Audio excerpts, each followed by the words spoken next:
What's up guys, Gainlist here bringing you another video helping you to get the best possible start on FIFA 14 Ultimate Team. So hopefully you liked the last video and it seems to have gone down really well, so thanks for all the support. So there's a couple of tips in today's video, one old and one that will apply to FIFA 14 specifically.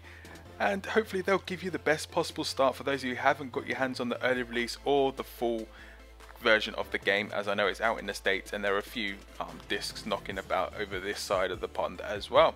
So let me go into the first tip for you, and that is do not discard the healing card. So let me go to Coyote. They're the pacey centre back, 82 pace for centre back, that's unreal. But if we go to apply a consumable to them, we go across the healing, and the biggest thing is do not discard these, because injuries are back with a vengeance. Yes, injuries are back to how they were in previous, like FIFA 11, FIFA 12.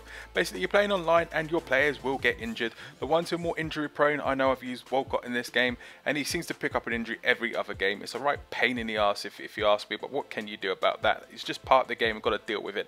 In FIFA 13 these cards were worthless, unless you played single player. There was no need that you couldn't even sell them, you just had to discard them.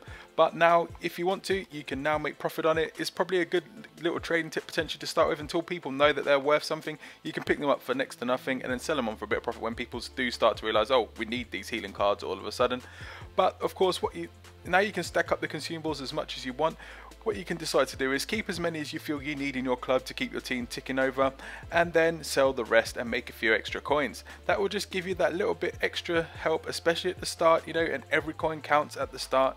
There's a difference between, winning and losing games. Maybe you can afford that overpowered, like, non-rare player who will be able to, help you win the games that you need, especially like just for selling a few cards that you would have discarded anyway. So there's a tip for you there. And the other one is one that applies to all versions of FIFA, but just in case you're new to the game or you didn't realise, I don't know where you would have been hiding, but if you don't ever want to spend coins on fitness cards, and trust me, fitness cards are expensive.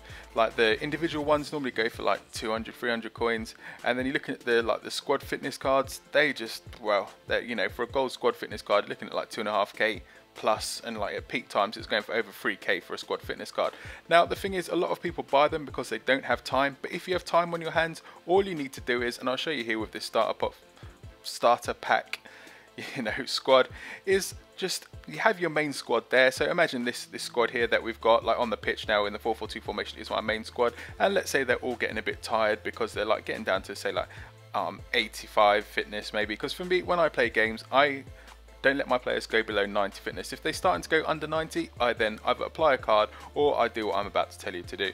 And what you do is then you basically have a rest squad. So imagine this, like all these players down here, all below on the bench here, and the reserves are my rest team. And what you would then do is swap them over.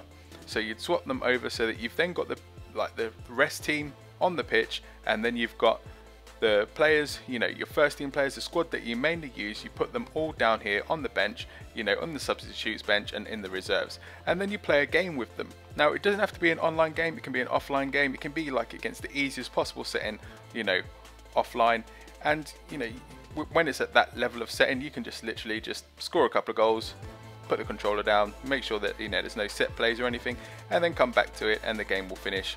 And then all your players will then be back at 99 fitness.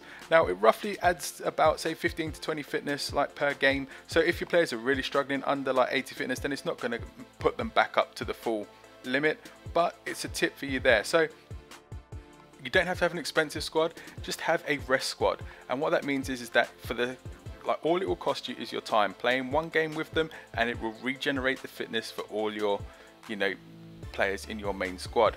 So that's something to do. Like a lot of people don't do it because they simply don't have the time to play the extra game. If you're limited on time and you can only play 3 or 4 games, you might want to play with your main squad and just apply that squad fitness anyway, just to save you like that 15 minutes or so that it would take to play a game. But that's it guys, here's a couple more tips for you. Hope you liked it. If you did, leave a like below, comment, subscribe, and as always, thanks for watching.